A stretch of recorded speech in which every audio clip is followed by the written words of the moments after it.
आज के दिन ही भारत में गणराज्य की स्थापना हुई थी, जो भारत की संविधान को लागू करके किया गया था। संविधान का शाब्दिक अर्थ ही समजोड़ विधान यानी कि ऐसा विधान या ऐसा नियम जो सबके लिए बराबर हो, समान हो, होता है। 26 जनवरी 1950 को इसे लागू किया गया था।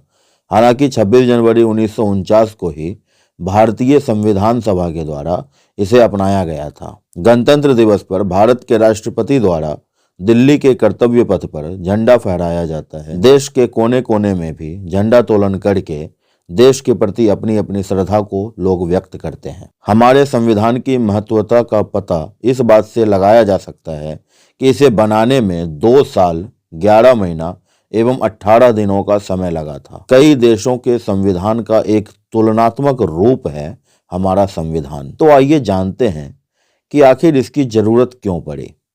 क्योंकि 15 अगस्त 1947 को हमारा देश आज़ाद हुआ तो विभिन्न प्रकार की समस्याओं का सामना भी करना पड़ा। लोगों ने आज़ादी को ना जाने क्या समझा और इस देश को चला पाना मुश्किल हो रहा था। जब किसी गेम को खेलने के लिए हमें रूल की आवश्यकता पड़ती है, चाहे कि वो क्रिकेट हो, कबड्डी हो या फिर कोई पूजा पाठ ही अगर हम करते हैं, तो उसमें भी बहुत सारे रीति रिवाज होते हैं, रूल्स एंड रेगुलेशंस होते हैं।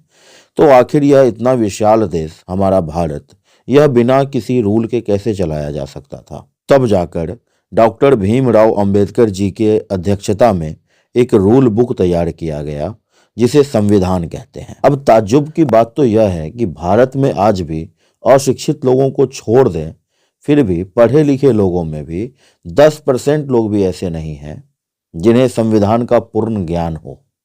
हालांकि इसका ज्ञान हर किसी के पास हो, इसके लिए संविधान के ऊपर फिल्में, वेब सीरीज या कोई सीरियल ही अवश्य बनाने चाहिए, जिससे लोगों को नियम का भान हो और वो नियमों का उल्लंघन न करें। अब इस पर आपकी क्या राय है, कमेंट कर अवश्य बताएं। धन्यवाद। जय हिंद।